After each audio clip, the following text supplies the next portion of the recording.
नमस्कार बच्चों, आशा है कि आप लोग अच्छे और स्वस्थ होंगे। आज की क्लास में हम देखने वाले हैं कक्षा 10 गणित प्रश्नावली 6B का क्वेश्चन नंबर 9। क्या कह रहा है देखते हैं बेटा। क्वेश्चन नंबर 9 क्या कह रहा है कि थेल्स प्रमेय का प्रयोग करके सिद्ध कीजिए कि त्रिभुज की एक भुजा के मध्य बिंदु से अन्य भुजा के समांतर खींची गई रेखा तीसरी भुजा को क्या करता है, समद्विभाजित करता है। तो हम लोग पहले बनाते हैं कि इसका एक त्रिभुज बनाते हैं। मानते हैं कि हमारे पास क्या है, आपका एक त्रिभुज है ABCD। कितना है बेटा, AB और C है। फिर कह रहा है कि त्रिभुज की एक भुजा के मध्य बिंदु से, तो मान लेते हैं एक भुजा AB है, इसका मध्य बिंदु कोई हम ले लेते हैं E। क्या ले लेते हैं, E। कह रहा है कि मध्य बिंदु से एक अन्य भुजा के समांतर खींची गई रेखा, यानी कि अगर ये बिंदु E है तो BC के अगर एक हम इसको समांतर खींच दे रहे हैं, एक रेखा जो इसको कहाँ काट रहा है, F पे काट रहा है।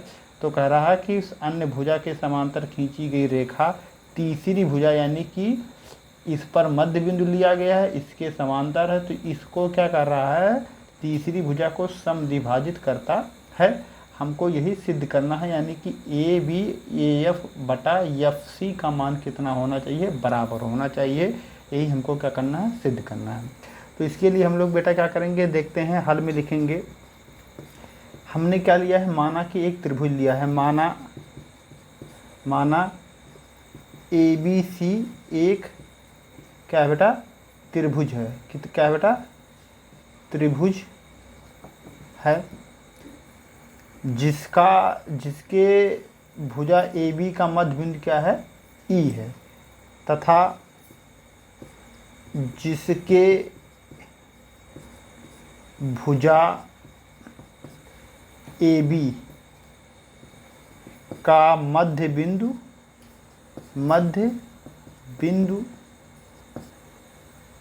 AB का मध्य बिंदु क्या है, E है, E है।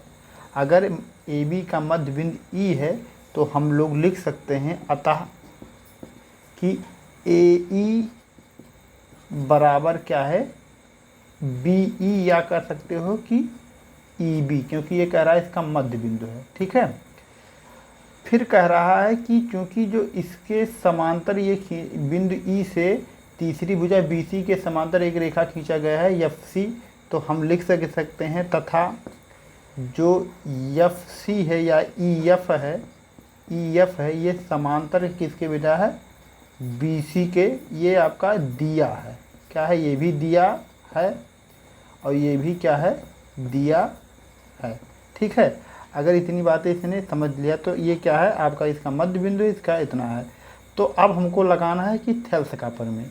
थेल्स का प्रमेय क्या कहता है कि अगर त्रिभुज के किसी एक भुजा के समांतर कोई रेखा खींचा गया है तो ये क्या करता है, इन दोनों भुजाओं को समान अनुपात में विभाजित करता है। तो हम लोग क्या लिखेंगे अतः क्या है, थेल्स के प्रमेय से हम लोग लिख सकते हैं अतः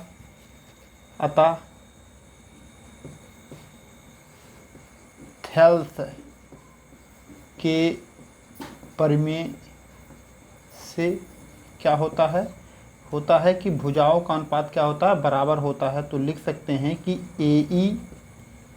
AE और बटा EB ये किसके बराबर हो जाएगा, AF बटा FC के, ये आपका बराबर हो जाएगा। किसके अनुसार से, थेल्स प्रमेय से। ठीक है। परंतु हम लोग को पता है कि AE का मान, यहाँ देखिए AE का मान EB के बराबर है। तो या फिर इसी को हम लिख सकते हैं, क्या इसी को लिख सकते हैं कि AE का मान हम लिख देंगे क्या बेटा, EB। तो ये हो जाएगा EB और बटा EB बराबर क्या है, AF और बटा FC है। ठीक है। तो अगर हम EB को काट देंगे तो ये आपका हो जाएगा 1 और बराबर AF और बटा FC आ जाएगा। ये इम्प्लाई क्या करेगा, इधर गुणा कर देंगे तो FC बराबर AF, यानी कि F और C बराबर AF है, यानी कि ये एक दूसरे के क्या हैं, बराबर हैं। और यही हमको क्या करता था कि तीसरी भुजा जो है AC को ये क्या कर रहा है, समद्विभाजित करता है। तो आशा है कि आप लोग इसको बढ़िया से समझ गए होंगे। अब हम लोग देखते हैं क्वेश्चन नंबर 10। क्वेश्चन नंबर 10 क्या कह रहा है? कह रहा है कि ABCD एक समलंब चतुर्भुज है जिसमें भुजा AB DC के समांतर है तथा इसके विकर्ण एक दूसरे को बिंदु O पर प्रच्छेदित करते हैं। अतः हमको सिद्ध क्या करना है कि EO बटा BO बराबर CO अपान DO। तो इसके लिए सबसे पहले हम क्या करेंगे, एक समलंब चतुर्भुज बनाएंगे। क्या होता है समलंब चतुर्भुज? समलंब चतुर्भुज की आमने सामने की दो भुजाएं क्या होती हैं? समांतर होती हैं तथा अन्य दो भुजाएं क्या होती हैं? असमांतर होती हैं। तो अगर ये क्या है, AB है और ये क्या है आपका BC है, AB और ये CD है, तो ये दोनों एक दूसरे के क्या होंगी? समांतर होंगी और ये दोनों क्या होंगी? असमांतर होंगी। कह रहा इसके विकर्ण, कौन कौन से विकर्ण? मान लेते हैं एक विकर्ण है क्या BO और एक विकर्ण क्या है आपका OC है। तो ये एक दूसरे को क्या कर रहे हैं? ये एक दूसरे को बिंदु O पर प्रच्छेदित कर रहे हैं।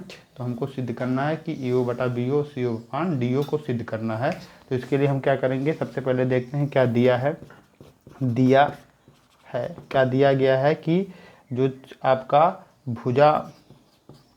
भुजा जो है AB ये समांतर किसके है? आपका DC के समांतर है। अतः अगर ये दोनों एक दूसरे के समांतर हैं तो हम लोग देखते हैं कि विकर्ण क्या है। अतः लिखिएगा कि समलंब चतुर्भुज के विकर्ण क्या कर रहे हैं? विकर्ण जो DC व AC एक दूसरे को क्या कर रहे हैं? एक दूसरे DC क्या कर रहे हैं? एक दूसरे को प्रतिच्छेदित कर रहे हैं। क्या कर रहे हैं? प्रतिच्छेदित कर रहे हैं। प्रतिच्छेदित कर रहे हैं। अतः चूँकि दो समांतर रेखाओं को ये एक दूसरे को प्रच्छेदित कर रहे हैं, अतः हम लोग देखेंगे अगर कोण ये 1 है और कोण ये 2 है तो एक दूसरे के बराबर होंगे। अतः लिखिएगा कि कोण 1 और बराबर किसके होगा? कोण 2 के। क्यों? ये एक दूसरे के क्या है? एकांतर कोण है। क्या है? एकांतर कोण है। ठीक है। तथा अगर ये कोण हमारा 3 हो जाए तो ये कोण 4 हो जाए तो ये भी एक दूसरे को बराबर होंगे, यानी कोण 3 और कोण 4 भी बराबर होंगे। क्यों? ये शीर्षाभिमुख कोण है। शीर्षाभिमुख कोण है। क्या है? कोण है। ये भी बराबर है। तो हम कह सकते हैं कि अगर किसी त्रिभुज के दो संगत कोण एक दूसरे के क्या हैं? बराबर हैं, तो तीसरे कोण भी क्या होते हैं? बराबर होते हैं। अतः हम लोग लिख सकते हैं कि क्या होगा कि कोण जो ये आपका है, मान लेते हैं इसको 5 है और ये क्या है? 6 है। तो कोण 5 और 6 भी क्या होंगे? ये 5 है और कोण ये आपका 6 है, ये भी क्या होंगे? बराबर होंगे। कोण 5 और बराबर कोण 6 हो जाएंगे, क्योंकि ये भी क्या है? एकांतर ही कोण है। ठीक है। तो आपका हम लोग लिख सकते हैं, अतः जो आपका यहाँ पर त्रिभुज कौन कौन सा है? त्रिभुज AOC तथा BOC क्या होंगे? एक दूसरे के क्या होंगे? आपका ये समरूप होंगे। क्या होंगे? समरूप होंगे। क्यों समरूप होंगे? क्योंकि ये आपका समरूपता क्यों है? एंगल, यानी कि इसके सभी कोण क्या हैं? आपके एकांतर और समरूप है, समान है, इसलिए क्या होंगे? एक दूसरे के समांतर होंगे। तो हम लोग अगर ये एक दूसरे के त्रिभुज एक दूसरे के क्या है? समरूप हैं, तो हम लोग क्या लिख सकते हैं कि भुजाओं का अनुपात क्या होता है? बराबर होता है। अतः थेल्स प्रमेय से क्या हो जाएगा? AO बटा OC और बराबर क्या हो जाएगा? BO बटा OD, O और D हो जाएगा। तो ये आपका थेल्स प्रमेय से हो गया। इसी को हम क्या लिख सकते हैं? या लिख सकते हैं अथवा AO और बटा BO को नीचे कर दे रहे हैं और OC को यहाँ कर दे रहे हैं। OC बराबर क्या हो जाएगा? बटा OD पहले से है, तो ये आपका आ गया AO बटा BO बराबर OC बटा OD। यही हमको सिद्ध करना था। यही हुआ बेटा इति सिद्धम। आशा है कि आप लोगों को ये मेरा वीडियो अच्छा लगा होगा। अगर आप हमारे चैनल पर नए हैं तो इसको सब्सक्राइब करें। धन्यवाद।